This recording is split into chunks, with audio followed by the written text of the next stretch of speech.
Hello legends, welcome to Veloharmony. I want to show you today a setup that I added to my bike, a mirror, a bar end mirror. I used a higher quality mirror than those cheap plastic ones. Here we go, I put it on the cold knuckle. And I'm gonna try to get real close here. You see that?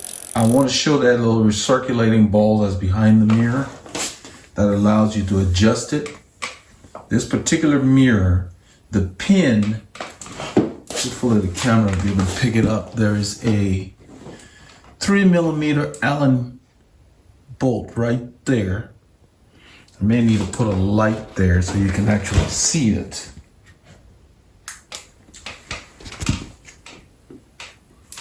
Let's see. Right there. There's a 3mm Allen bolt. It has a wedge inside here.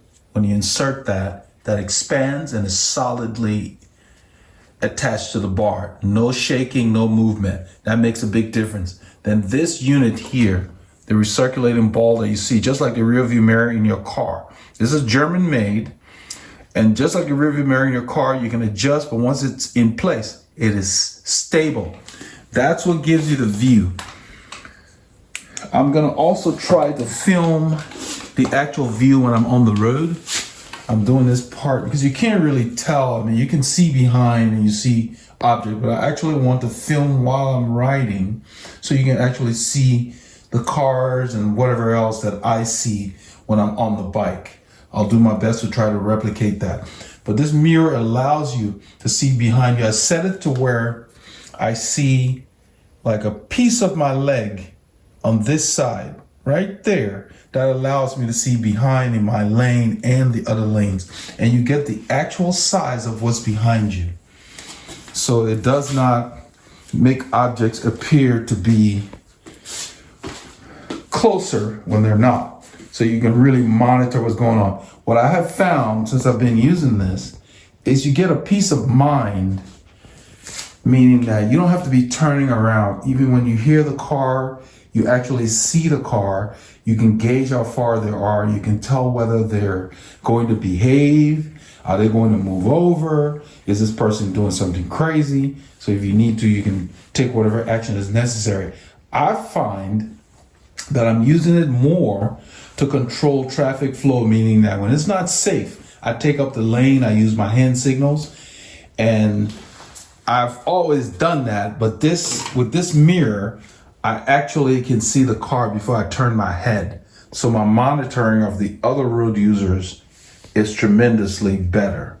So I wanted to share that with you all. I will try to do some clips on the road, and hopefully the camera will be able to pick up what's out there as far as what I see when I'm on the road. But if you're thinking about getting a mirror, don't get the ones that go on like your sunglasses or something. I had one of those and you just spend all the time trying to find the image.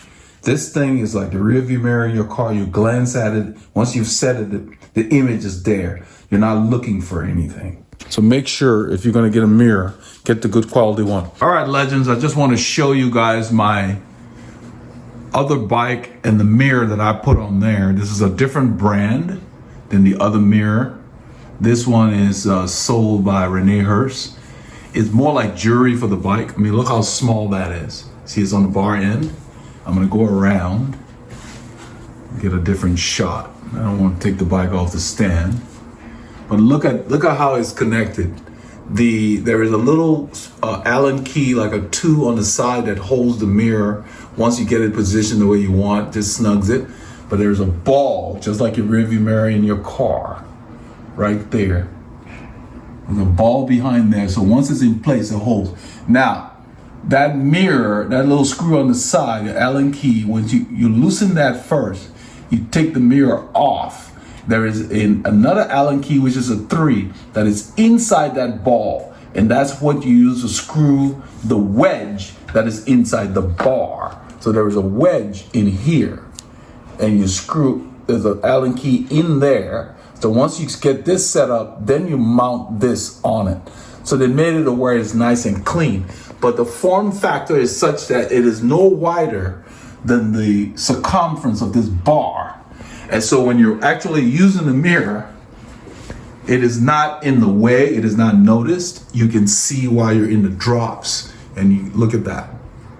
So I hope this gives you a view. I will put the links and pictures to that for those of you who might be interested in that. But this one is on the Lighthouse bike here, and I ordered another one for this orange bike that's gonna be coming, a small one.